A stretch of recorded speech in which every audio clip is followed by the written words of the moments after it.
Hello दोस्तों, तो कैसे आप सभी। आई होप आप बहुत अच्छे होंगे और एग्जाम की तैयारी बहुत शानदार कर रहे होंगे। तो इसी प्रकार अपनी जो सीरीज चल रही थी उसी में हम थोड़ा सा और आगे बढ़ते हैं। फिजिक्स के यहाँ पे 101 से लेकर यहाँ तक 125 तक के क्वेश्चंस मैं इस वीडियो में लेकर आया हूँ।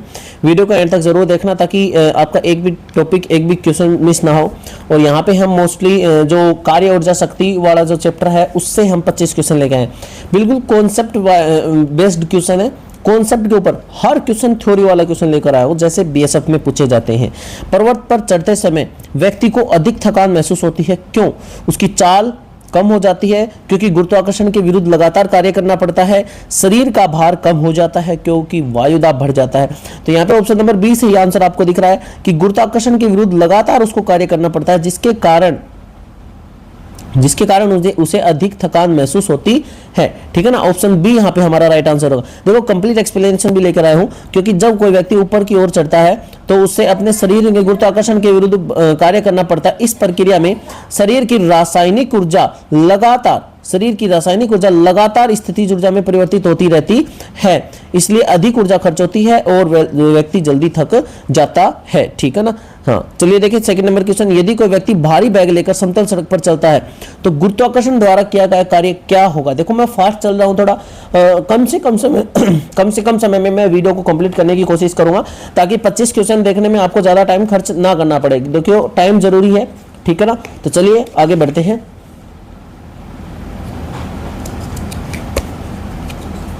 हाँ, गुरुत्वाकर्षण के द्वारा किया गया कार्य क्या होगा? ऋणात्मक होगा। देखो क्या कह रहा है, यदि कोई वस्तु भारी बैग लेकर और समतल सड़क पर चलता है तो गुरुत्वाकर्षण के विरुद्ध किया गया कार्य हमेशा शून्य होगा। क्यों? क्योंकि देखो भाई होता क्या है कि गुरुत्वाकर्षण देखो इस साइड में लग रहा है और वस्तु का विस्थापन इस साइड में रहा है। देखो ये बल हो गया, इधर फोर्स लग रहा है, गुरुत्वाकर्षण बल जो लग रहा है, और इधर लग रहा है विस्थापन। तो विस्थापन और गुरुत्वाकर्षण के बल के मध्य हमेशा 90 डिग्री का कोण बनेगा। 90 डिग्री का कोण बनेगा तो किया गया कार्य क्या हो जाएगा? शून्य हो जाएगा। क्यों? क्योंकि W इक्वल टू हमारे पास क्या होता है? W इक्वल टू होता है F डॉट डी एस या F dot S cos theta. ठीक है ना, कोस थीटा होता है, कोस 90 की वैल्यू 0 होती है और वर्ग भी क्या हो जाएगा? 0 हो जाएगा, शून्य हो जाएगा। समतल सड़क पर चलते समय विस्थापन क्षैतिज होता है जबकि गुरुत्वाकर्षण बल नीचे की ओर कार्य करता है। दोनों एक दूसरे के लंबवत होते हैं और गुरुत्वाकर्षण बल के द्वारा किया गया कार्य शून्य होता है। पैराशूट खोलने पर व्यक्ति सुरक्षित क्यों उतरता है? गुरुत्वाकर्षण समाप्त हो जाता है, वायु प्रतिरोध बढ़ जाता है। देखो साफ साफ दिख रहा है कि वायु का प्रतिरोध बढ़ जाता है पैराशूट खोलते ही, है ना। वायु का प्रतिरोध बढ़ जाता है जिससे आसानी से वह उतर सकता है। क्षेत्रफल बहुत अधिक बढ़ जाता है जिससे वायु प्रतिरोध काफी बढ़ जाता है और नीचे आते समय वेग कम हो जाता है, तो गतिज ऊर्जा भी क्या हो जाती है? कम हो जाती है। यदि किसी वस्तु का द्रव्यमान समान रहे, उसका वेग दोगुना कर दिया जाए तो टक्कर के समय प्रभाव क्यों बढ़ता है? ठीक है ना। अच्छा, वेग को दोगुना कर दिया जाए तो देखो गतिज ऊर्जा बढ़ जाती है, क्योंकि गतिज ऊर्जा भी 4 गुनी हो जाएगी। गतिज ऊर्जा का सूत्र होता है K इक्वल टू 1/2 mv²। द्रव्यमान समान है, वेग को दोगुना कर दिया तो गतिज ऊर्जा है वो 4 गुना हो जाएगी। तो ऑप्शन बी यहाँ पे बिल्कुल सही उत्तर आ जाएगा अपना। गतिज ऊर्जा क्या होती है? बहुत अधिक बढ़ जाती है। 4 गुना बहुत अधिक होता है भाई, है ना। गतिज ऊर्जा वेग पर निर्भर करती है, इसलिए वेग को दोगुना करते गतिज ऊर्जा भी 4 गुनी हो जाती है। ठीक है, यही कारण है कि तेज गति से चलने वाले वाहन अधिक नुकसान पहुंचाते हैं। नदी में बहते हुए पानी से विद्युत ऊर्जा कैसे प्राप्त होती है? नदी में बहते हुए पानी से विद्युत ऊर्जा कैसे प्राप्त होती है? उसमें ऊर्जा द्वारा स्थितिज ऊर्जा गतिज ऊर्जा में परिवर्तन। हाँ, बिल्कुल सही उत्तर है। क्या हो जाएगा भाई? ऑप्शन नंबर बी यहाँ पे हमारा राइट आंसर हो जाएगा। स्थितिज ऊर्जा जो है, स्थितिज ऊर्जा में गतिज ऊर्जा के परिवर्तन द्वारा, क्योंकि पानी जो है स्थिर रहता है, जब उसमें स्थितिज ऊर्जा होती है, जब वो गति करने लगता है तो उसमें गतिज ऊर्जा आ जाती है। बांध में संग्रहित पानी स्थितिज ऊर्जा होती है, नीचे गिरते समय वह गतिज ऊर्जा में बदल जाता है और टरबाइन को घुमाता है। टरबाइन जनरेटर चलाकर विद्युत ऊर्जा को उत्पन्न करता है। बिल्कुल सही सटीक आंसर लेकर आया हूं। बढ़िया कॉन्सेप्ट के ऊपर बेस्ड क्वेश्चन है। ऊंचाई से गिरती हुई वस्तु की स्थितिज ऊर्जा क्या होता है? स्थितिज ऊर्जा लगातार घटती रहती है और गतिज ऊर्जा में बदलती रहती है। जैसे जैसे वस्तु नीचे आती जाएगी उसकी गतिज ऊर्जा बढ़ती जाएगी और स्थितिज ऊर्जा घटती जाएगी। ऑप्शन बी यहाँ पे बिल्कुल सही उत्तर हो जाएगा कि गिरती हुई वस्तु ऊंचाई लगातार कम होती जाती है, इसलिए उसकी स्थितिज ऊर्जा घटती जाती है, क्योंकि स्थितिज ऊर्जा का सूत्र होता है हमारे पास mgh। अब h जो है लगातार क्या हो रही है? कम हो रही है, तो पोटेंशियल एनर्जी भी क्या हो जाएगी? कम हो जाएगी। बिल्कुल सही आंसर आपके पास आ जाएगा। क्रिकेट खिलाड़ी कैच पकड़ते समय अपने हाथ को पीछे क्यों खींचता है? टक्कर का समय बढ़ाकर प्रभाव कम किया जाता है। टक्कर का समय बढ़ाकर, देखो आपने एक कॉन्सेप्ट सुना होगा इम्पल्स, जिसको क्या बोलते हैं, इम्पल्स बोलते हैं, आवेग भी जिसको बोलते हैं impulse. Impulse is equal to होता है फोर्स इनटू में टाइम, फोर्स इनटू में टाइम। अब जब टाइम को कम कर देंगे तो इम्पल्स भी कम हो जाएगा। अगर यहां से एक चीज और हम समझें, एक चीज और हम समझें थोड़ा सा,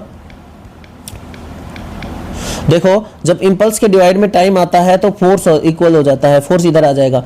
तो लेकिन इसका मतलब क्या हुआ कि टाइम कम से कम लगेगा तो फोर्स ज्यादा से ज्यादा लगेगा, ठीक है ना। अगर यहाँ पे टाइम बढ़ा दिया जाए तो फोर्स क्या हो जाएगा, कम हो जाएगा। देखो टाइम को इसको इंक्रीज कर देंगे, जब टाइम को यहाँ पे इंक्रीज कर दिया जाएगा, टाइम को इंक्रीज कर दिया जाएगा तो फोर्स जो है वो बढ़ जाएगा, सॉरी घट जाएगा, ठीक है ना, फोर्स घट जाएगा। अब फोर्स घटेगा तो चोट नहीं लगेगी। देखो हाथ को पीछे गिरने से समय बढ़ जाता है, इससे हाथ पर लगने वाला बल क्या हो जाता है, कम हो जाता है और चोट लगने की संभावना कम हो जाती है, ठीक है।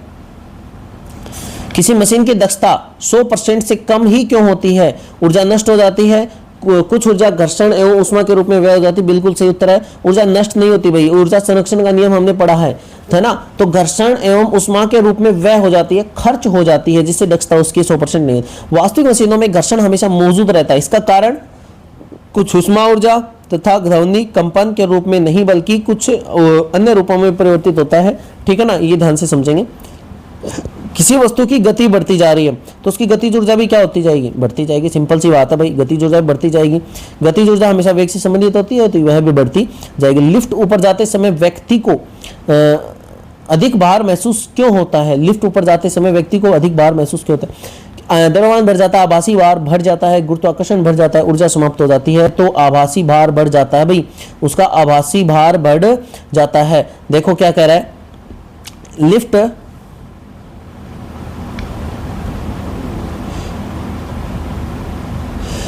ऊपर की ओर त्वरण से चलती है, ठीक है।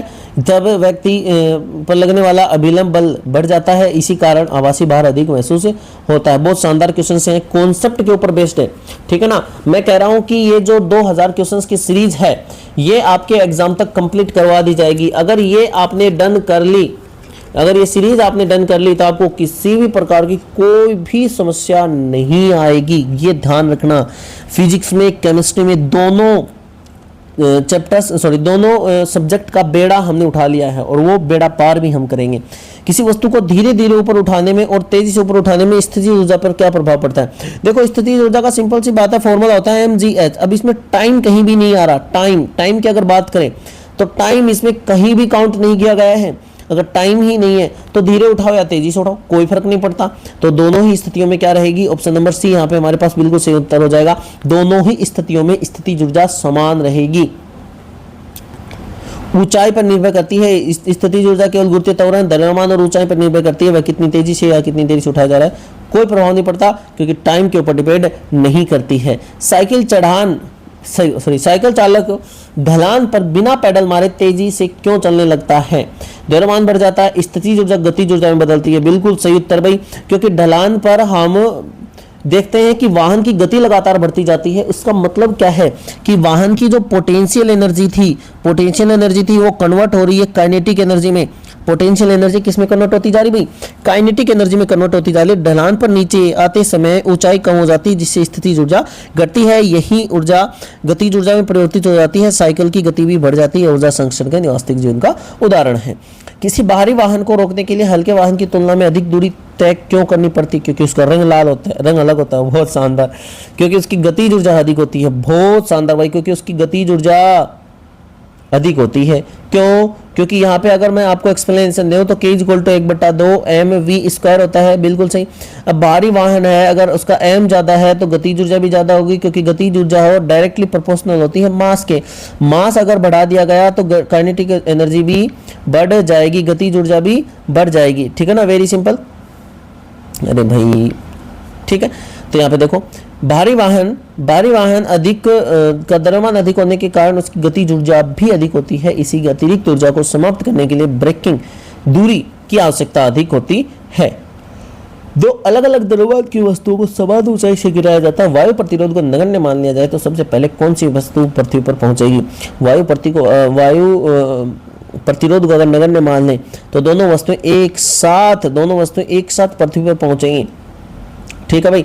देखो निर्वात तथा वैक्यूम वायु का प्रतिरोध अगर नगण्य हो तो वहां सभी वस्तुएं समान गुरुत्वीय त्वरण से गिरती हैं, इसलिए उनके द्रव्यमान का गिरने के समय पर कोई प्रभाव नहीं पड़ता है। द्रव्यमान का गिरने के समय पर यही कारण है कि गैलीलियो के प्रसिद्ध प्रयोग का आधार है और प्रतियोगी परीक्षाओं में बार बार पूछा जाता है। बहुत शानदार क्वेश्चन है भाई, इंपॉर्टेंट क्वेश्चन है, रियल बता रहा हूँ। बहुत शानदार। मशीन की दक्षता कहाँ से आ गई है? हाँ, ये बहुत शानदार क्वेश्चन है 14 का। यदि किसी मशीन की दक्षता 80% है तो इसका अर्थ क्या है? क्योंकि उसकी 20% ऊर्जा जो है वो नष्ट हो जाती है, या नष्ट तो नहीं हो सकती, मतलब व्यय हो जाती है। 80% ही कार्य हो पाता है, 80% ऊर्जा कार्य में बदलती है, 80% ऊर्जा ही कार्य में बदलती है। Option B. देखो आपको एक बार ध्यान से समझोगे तो बिल्कुल सही उत्तर आपको दिख जाएगा, ठीक है। तो ये हो जाएगा आपका एक्सप्लेनेशन, ये आप ध्यान से पढ़ लेना, आपको पीडीएफ प्रोवाइड करवा दी जाएगी, ठीक है। हथौड़े से कील ठोकते समय हथौड़ा अधिक प्रभावी होता है, क्यों? क्योंकि उसका रंग क्योंकि गतिज ऊर्जा की उसकी गतिज ऊर्जा कील में स्थानांतरित होती है। बिल्कुल सही भाई, हथौड़े की जो गतिज ऊर्जा है वह कील में स्थानांतरित हो जाती है, जिसके कारण वह अधिक प्रभावित होता है। चलते हुए हथौड़े में प्राप्त गतिज ऊर्जा होती है, कील पर प्रहार करते समय यही ऊर्जा कील को स्थानांतरित हो जाती है। ऊंचाई पर स्थित जलाशय से बिजली उत्पादन करना किस सिद्धांत का उदाहरण है? ऊर्जा संरक्षण का, द्रव्यमान संरक्षण का, ऊर्जा संरक्षण का उदाहरण है, क्योंकि उसके पास स्थितिज ऊर्जा होती है। ये कॉन्सेप्ट मैं पहले बता चुका हूँ। उसके पास स्थितिज ऊर्जा होती है, पानी एक जगह पे कलेक्ट करके रखा हुआ है, इकट्ठा है, तो उसमें स्थितिज ऊर्जा होती है, पोटेंशियल एनर्जी उसमें होती है। लेकिन जैसे वो बहने लगता है उसमें गतिज ऊर्जा आती है, मतलब वो ऊर्जा जो है एक रूप से दूसरे रूप में परिवर्तित हो गई है। जलाशय में संग्रहित पानी की स्थितिज ऊर्जा नीचे गिरते समय गतिज ऊर्जा में बदल जाती है, हम बता चुके हैं। किसी वस्तु का द्रव्यमान 2 गुना कर दिया जाए लेकिन वेग समान रहे तो उसकी गतिज ऊर्जा पर क्या प्रभाव पड़ेगा? देखो मैंने आपको बताया था गतिज ऊर्जा का सूत्र होता है 1/2 mv²। अब वेग जो है वो समान है तो इसको तो नेग्लेक्ट कर देते हैं, मास जो है वो डबल कर रहा है तो काइनेटिक एनर्जी भी क्या हो जाएगी? डबल हो जाएगी, 2 गुना हो जाएगी, 2 गुनी हो जाएगी, ठीक है। गतिज ऊर्जा भी कितनी हो जाएगी? 2 गुनी हो जाएगी। ये एक्सप्लेनेशन है, आप बिल्कुल ध्यान से पढ़ लीजिएगा इसको, ठीक है भाई। ये एक्सप्लेनेशन है, पढ़ लेना इसको। रोलर कोस्टर सबसे अधिक गति किस स्थान पर प्राप्त करता है? सबसे ऊंचे बिंदु पर, सबसे निचले बिंदु पर, बीच के बिंदु पर, या हर स्थान पर समान होता है? तो देखो सबसे नीचे आने वाले बिंदु पर सबसे अधिक होता है। देखो किसी भी चीज को हम ऊपर से नीचे की ओर फेंकते हैं तो जो नीचे का पॉइंट होता है वहां पर गतिज ऊर्जा सबसे अधिक होती है, क्योंकि उसकी कंप्लीट स्थितिज ऊर्जा जो है वह गतिज ऊर्जा में बदल चुकी होती है। लेकिन जब किसी वस्तु को ऊपर की तरफ फेंका जाता है तो अधिकतम बिंदु पर, ऊंचाई के बिंदु पर, तो उसकी गतिज ऊर्जा जो होती है वो सबसे कम होती है, लेकिन स्थितिज ऊर्जा जो होती है वो सबसे अधिक होती है। कॉन्सेप्ट भाई शानदार है, समझने की देरी है बस, बिल्कुल आपको अच्छे से समझाया जाएगा। यहाँ पे बिल्कुल भी निश्चिंत आपको रहना है, टेंशन लेने की कोई दिक्कत नहीं है। घर्षण न होने पर किसी चलती हुई वस्तु की यांत्रिक ऊर्जा पर क्या प्रभाव पड़ता है? लगातार घटेगी, बढ़ेगी, स्थिर रहेगी? स्थिर रहेगी भाई, क्योंकि स्थिति ऊर्जा कोई बदलता नहीं, स्थिर बनी रहेगी, ये ऊर्जा संरक्षण का नियम है। बहुत शानदार कॉन्सेप्ट है भाई, बिल्कुल एक भी कॉन्सेप्ट हल्का नहीं है इस वीडियो में। ऊंचाई से गिरती हुई वस्तु का वेग लगातार बढ़ता है, ये आपको बता चुका हूँ कि जब वस्तु नीचे की तरफ लगातार आती जाती है तो उसकी पोटेंशियल एनर्जी है वह उसकी काइनेटिक एनर्जी में परिवर्तित होती रहती है। स्थितिज ऊर्जा गतिज ऊर्जा में बदलती रहती है। अब स्थितिज ऊर्जा गतिज ऊर्जा में बदलेगी तो वेग लगातार क्या होता जाएगा? बढ़ता जाएगा, क्योंकि गतिज ऊर्जा लगातार बढ़ती जाती है, ठीक है ना। क्योंकि गुरुत्वाकर्षण त्वरण देता है, गुरुत्वाकर्षण जो है वह क्या देता है? त्वरण प्रोवाइड करता है। गुरुत्वाकर्षण बल द्वारा वस्तु को लगातार नीचे की ओर त्वरण प्रदान किया जाता है, परिणाम स्वरूप उसका वेग भी क्या हो जाता है? बढ़ जाता है, ठीक है। चलिए आगे बात करते हैं। किसी वाहन में अचानक ब्रेक लगाने पर यात्री आगे की ओर झुक जाता है, जड़त्व के कारण। ऐसा तो जड़त्व के कारण होता है, ठीक है ना। क्यों? क्योंकि जड़त्व क्या नियम क्या कहता है कि जो वस्तु की स्थिति है वह अपनी स्थिति को बनाए रखना चाहती है, चाहे वो गति में है चाहे वो रेस्ट में है, ठीक है ना। किसी वस्तु को समान ऊंचाई तक पहुंचाने में 2 अलग अलग मार्ग हैं, तो इसकी स्थितिज ऊर्जा किसकी अधिक होगी? देखो स्थितिज ऊर्जा का मैं आपको बता चुका हूं कि पोटेंशियल एनर्जी जो है वह mgh इसका फॉर्मूला होता है। मास पे डिपेंड करती है, g पे डिपेंड, गुरुत्वीय त्वरण पे डिपेंड करती है और h पे डिपेंड करती है। तो यहाँ से हमें क्या समझने को मिलता है कि पोटेंशियल एनर्जी जो है वह वे मतलब रास्ता, देखो 2 अलग अलग रास्तों की हमसे बात कर रहा है, तो रास्ते के ऊपर डिपेंड नहीं करती है, रास्ते पे डिपेंड नहीं करती है, ठीक है ना। तो ये इसमें क्या आ जाएगा, दोनों में ही स्थितिज ऊर्जा उसकी क्या रहने वाली भाई, समान रहने वाली है। दोनों में ही स्थितिज ऊर्जा क्या रहेगी, समान रहेगी, किसी भी कंडीशन में नहीं बदलेगी, ठीक है ना। तो ऑप्शन नंबर सी यहाँ पे बिल्कुल आपके पास सही उत्तर हो जाएगा। देखो कह रहा है कि भाई एनडीए में भी पूछा गया है प्रश्न, बहुत शानदार है भाई, बहुत शानदार। किसी गेंद को ऊपर फेंकने पर उसकी गतिज ऊर्जा कब न्यूनतम होती है, सबसे ऊपर वाले बिंदु पर। अभी मैं बता चुका हूं, गतिज ऊर्जा सबसे ऊपर वाले बिंदु पर न्यूनतम होती है और सबसे नीचे वाले बिंदु पर अधिकतम होती है। जब वापस लौट कर आएगी ना तो नीचे वाले बिंदु पर सबसे अधिकतम होती है गतिज ऊर्जा, ठीक है। निम्नलिखित में से कौन सा कथन ऊर्जा संरक्षण के सिद्धांत के अनुरूप है। ऊर्जा केवल एक रूप से दूसरे रूप में परिवर्तित होती है, बिल्कुल सही है। ऊर्जा केवल एक रूप से दूसरे रूप में परिवर्तित होती है, ये बिल्कुल सही उत्तर आपका हो जाएगा। ऑप्शन नंबर सी आपका राइट आंसर हो गया है, ठीक है, ऑप्शन नंबर सी, ठीक है। ऊर्जा न तो उत्पन्न की जा सकती है न नष्ट की जा सकती है, उसको केवल एक रूप से दूसरे रूप में परिवर्तित किया जा सकता है। यही ऊर्जा का आधुनिक भौतिकी और इंजीनियरिंग का आधार है तथा सभी रक्षा परीक्षाओं में अत्यंत महत्वपूर्ण है, ठीक है भाई। तो ये थे आज के कुछ आपके महत्वपूर्ण क्वेश्चंस, आई होप आपको समझ में आए होंगे। और ऐसे ही और क्वेश्चंस के लिए हमें आज ही सब्सक्राइब कर लें, तो और हमारे टेलीग्राम चैनल को भी जरूर ज्वाइन कर लेना। पर वीडियो के हर वीडियो की डिस्क्रिप्शन में और या फिर डिस्क्रिप्शन में या फिर पिन कमेंट में सबसे पहला जो कमेंट आपको दिखाई देगा उसमें टेलीग्राम चैनल की लिंक मिल जाएगी, वहां से आप टेलीग्राम चैनल ज्वाइन कर सकते हैं। टेलीग्राम चैनल ज्वाइन कर सकते हैं। टेलीग्राम चैनल ज्वाइन करने के बाद आपको पीडीएफ जो है, पर वीडियो की पीडीएफ जो है आपको वहीं पे प्रोवाइड करवा दी जाएगी, ठीक है ना। और व्हाट्सएप नंबर भी आपको दिख रहे होंगे, व्हाट्सएप नंबर भी जो है आपको दिख रहे होंगे, वहाँ पे भी आप कमेंट कर सकते हैं, सॉरी वहाँ पे भी आप मैसेज कर सकते हैं, जिससे आपको क्या मिल जाएगी, हमारे व्हाट्सएप ग्रुप की लिंक प्रोवाइड करवा दी जाएगी और दूसरा आपको पीडीएफ भी प्रोवाइड करवा दी जाएगी, ठीक है ना।